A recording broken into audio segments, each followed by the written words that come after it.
덧셈이라고 이야기했을 겁니다.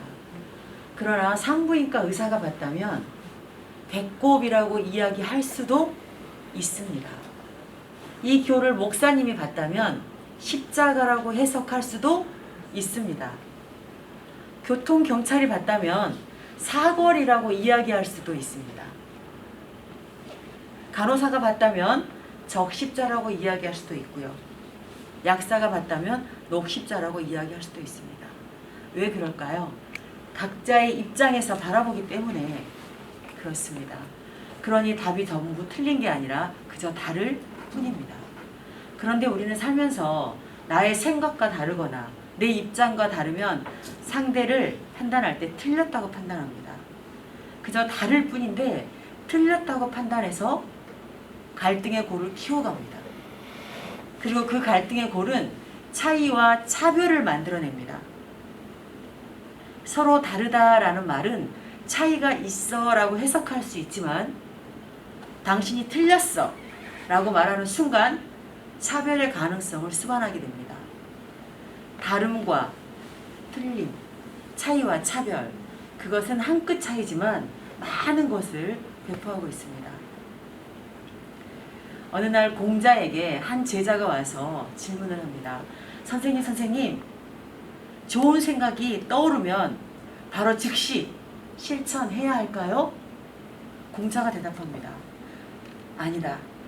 좀 더 깊이 생각해보고 추후에도 그런 생각이 변함이 없다면 그때 실천하도록 해라. 또 다른 제자가 와서 공자에게 묻습니다. 선생님, 좋은 생각이 떠오르면 바로 실천해야 할까요? 그러자 공자가 이렇게 대답합니다. 당연하지. 좋은 생각이 들면 바로 실천하도록 해라. 그러자 처음 질문했던 제자가 와서 묻습니다. 아니 선생님, 똑같은 질문인데 어떻게 다른 대답을 제자들에게 주십니까? 저는 선생님을 이해할 수 없습니다. 그러자 공자가 이렇게 말을 합니다. 너는 매사 성격이 급해서 좀 더 신중하라고 그리 대답을 해준 것이며 지나치게 신중한 이 친구에게는 주저하지 말고 과감하게 실천하라고 그리 답을 준 것이다. 이거는 제자들의 고요함을 바라보고 가르침을 준 공자의 일화입니다. 우리가 공자처럼 다른 사람의 고요함을 일일이 기억했다가 이렇게 대화할 수는 없습니다. 그러나 나의 고요함이 있다면 상대의 고요함도 있다는 것을 오늘 이 시간 여러분이 받아들이셨으면 좋겠습니다. 아니 왜 그렇게 생각해? 아니 왜 그걸 공감 못하는 거야? 공감 능력이 떨어지는 거 아니야? 아니 이 상황에 저 행동이 맞는 거야? 내 생각과 내가 느끼는 것과 다르게 행동하는 사람들이 너무나 많습니다. 그런데 우리는 이것을 틀렸다고 이야기하며 살아가고 있습니다. 그저 다를 뿐입니다. 사람은 비판의 대상이 아니라 이해의 대상이 되어야 합니다. 다름을 인식합시다. 저는 궁합도 안 본다는 4살 터울의 남편과 결혼했습니다. 제가 연애 때 남편을 무척 쫓아다녔어요. 저희 남편 자랑을 조금만 해드리겠습니다. 저는 좀 이렇게 즉흥적이고 낭비가 좀 있는 소비를 좀 하는 편인데요. 저희 남편은 굉장히 검소합니다. 결혼은 이런 남자랑 해야 되라는 생각이 들 정도로 남편이 너무 저와 다른 면이 너무 좋아 보였어요. 그리고 또 제 남편은 굉장히 세심한 성격이에요.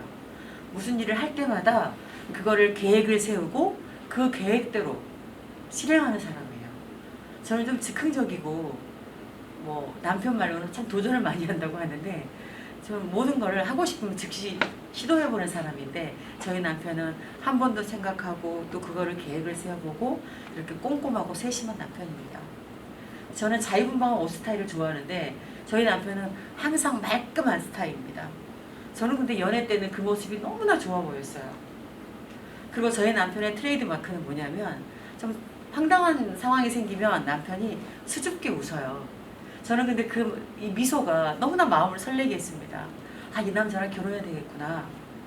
그리고 결혼을 했지요. 제 남편은 저에게 완전 로또입니다. 처음부터 끝까지 하나도 맞지 않아요. 정말. 이렇게 안 맞을 수가 없어요.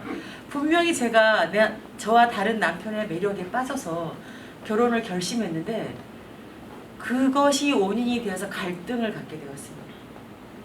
검소한 모습은 너무 째째해 보이는 거예요. 결혼 생활 하다 보니까. 그리고 세심한 성격은 꽉 막힌 사람인 것처럼 너무 옹졸하게 느껴지는 거예요.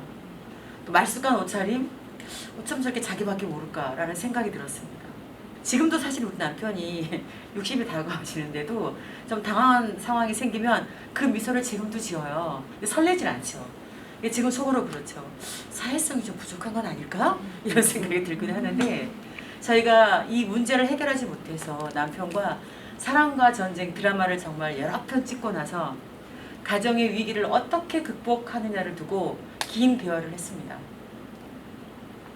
사실 자식도 내 맘대로 할 수 없잖아요. 부모, 형제 내 맘대로 할 수 있는 게 있겠습니까?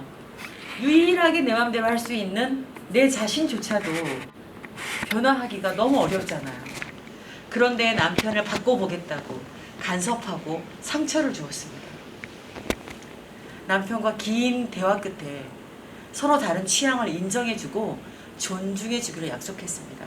그리고 그것을 알아차릴 수 있는 실천은 상대가 이야기할 때 상대 입장에서 공감하고 끝까지 들어주는 것을 실천해보기로 했습니다. 남편이 이야기를 하면 정말 자기 힘들었겠다. 그랬어? 끝까지 이야기를 들어주고요. 남편 역시도 그래? 괜찮았어? 잘했는데? 이렇게 제 얘기를 들어주는 거예요. 그리고 저희 부부는 알게 됐어요. 이 모든 문제의 원인은 생각의 차이를 인정하지 못해서 생겼다는 것.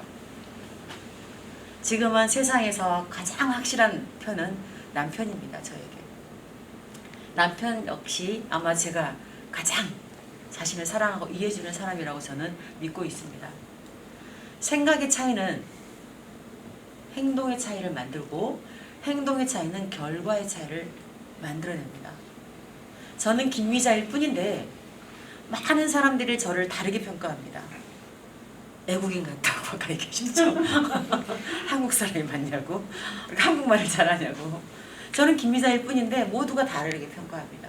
그러나 그것에 상처받고 마음의 끈을 조이지 않습니다. 왜냐하면 나에게도 나만의 가시가 있기 때문입니다. 존경하는 크리스토퍼 동료 여러분, 소통에 어려움을 겪고 계신다면 나의 고유함을 먼저 인정하시고 다른 사람의 고유함도 받아들이도록 노력한다면 어떨까요? 감사합니다.